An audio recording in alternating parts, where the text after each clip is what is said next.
महोदय, हम सभी इस बात के शिकार हो जाते हैं कि अपने दलगत स्वार्थ में आकर गलत काम कर बैठते हैं। कभी भाषा और कभी किसी प्रदेश के स्वार्थ में ऐसे प्रश्न उठते हैं जो हमारे राष्ट्र की एकता को कमजोर करते हैं। अभी एक माननीय सदस्य ने यह प्रश्न उठाया और आरोप लगाया कि भारत सरकार कुछ प्रदेशों के साथ इंसाफ नहीं करती। भारत सरकार कुछ प्रदेशों के प्रति पक्षपात पूर्ण नीति अपनाती है। यही मनोवृत्ति है जिसमें एक प्रदेश को दूसरे प्रदेश के विरुद्ध भड़काया जाता है, एक जाति को दूसरे जाति के विरुद्ध खड़ा किया जाता है, एक धर्म को दूसरे धर्म के विरुद्ध खड़ा किया जाता है और एक भाषा और दूसरी भाषा वालों के बीच में भड़काव पैदा करके लड़ाई पैदा की जाती है।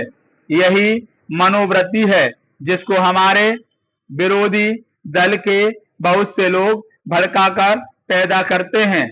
उनकी अपनी गलत नीतियों के कारण विशाल दृष्टिकोण नहीं होता है और वे ऐसे प्रश्नों को उभार कर अपना स्वार्थ सिद्ध करते हैं।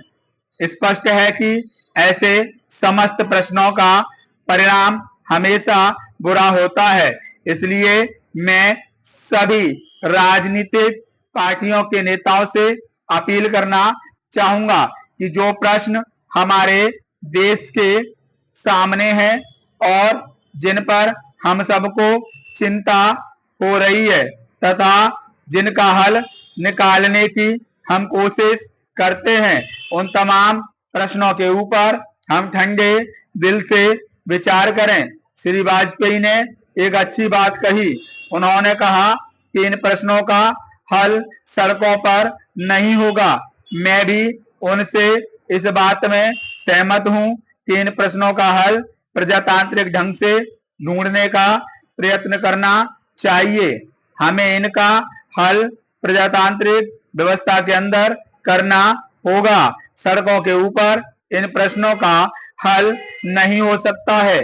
राजस्थान के अंदर जो अकाल पड़ा हुआ है और लोग मर रहे हैं, उसकी तरफ चिंता नहीं हो रही है। अब राजस्थान में जो संकट है और इस तरह के जो दूसरे प्रश्न हैं, उन पर हम लोग एक साथ बैठकर गंभीरता से विचार करें और उनका हल तलाश करें।